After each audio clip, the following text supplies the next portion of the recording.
ખબર છે કે વૃંદાવન કોને કહેવાય? કોઈ એક જગ્યાનું નામ વૃંદાવન નથી, જેનું વર્ણન બ્રહ્મ વૈવર્ત પુરાણ અને અગ્નિ પુરાણમાં ને એમાં લખેલું છે કે વૃંદાવન કોને કહેવાય. ગર્ગ સંહિતામાં પણ લખેલું છે.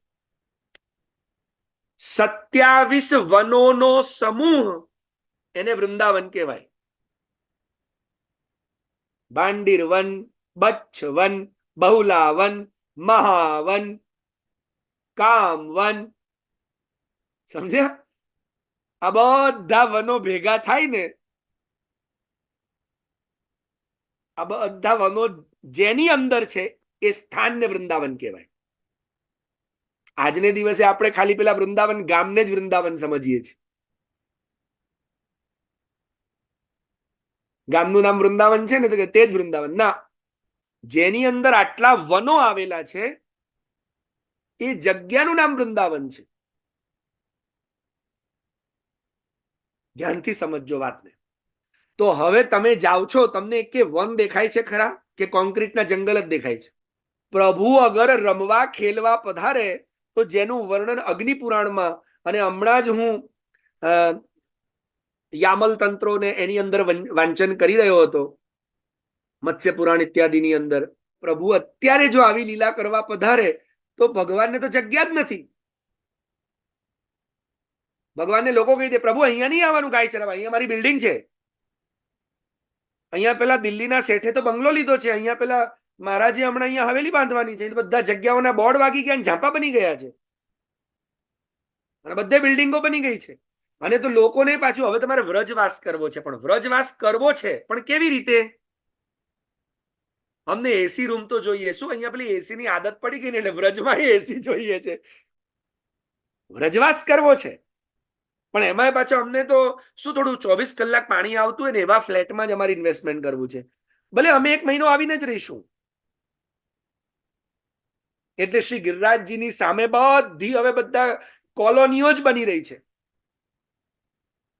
તમે જોઈ લો, બધી કોલોનીઓ જ બની રહી છે. એમાં અડધો અડધ 80% કોલોનીઓ પુષ્ટિ માર્ગના વૈષ્ણવોએ લીધેલી છે. વિચાર કરી લેજો. હવે ઠાકોરજીને લીલા કરવી હોય તો વન રહ્યું છે ખરું? હવે કોન્ક્રીટના જંગલ થઈ ગયા છે. એટલે હવે જુઓ કેટલી અહીંયા આ વિચારવા જેવી વાત છે. તમે કૃષ્ણાશ્રિત છો કેવી રીતે ખબર પડે? શ્રી મહાપ્રભુજીએ તો કહ્યું કે ગંગાદિ તીર્થવર્યેષુ દુષ્ટૈ, ત્યાં બધા દુષ્ટ લોકોએ એ જગ્યાને આવૃત એટલે ઘેરી લીધી છે, એના ઉપર એમનો જ કબજો છે.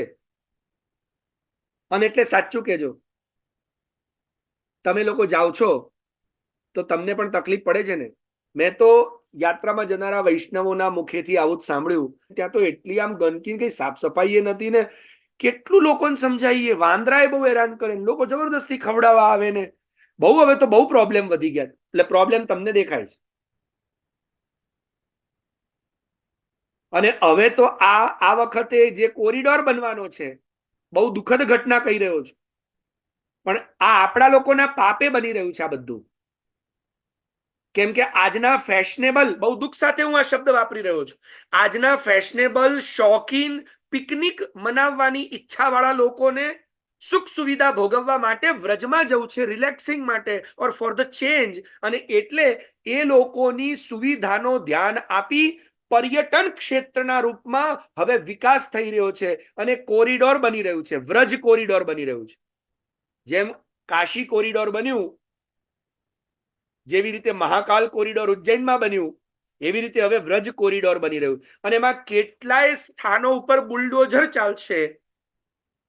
અને આપણે બધા જ જાણીએ છીએ કે ગિરિરાજજીની એ ધરતી પર નીચે ગિરિરાજજી સિવાય કાંઈ નથી, પ્રભુની લીલા સ્થલી છે, પણ એને હવે સ્પેશિયલી બ્યુટિફિકેશન કરવામાં આવશે. ફોર હુમ? ફોર ઠાકોરજી? નો. ફોર હુમ? આવનારી પબ્લિક માટે,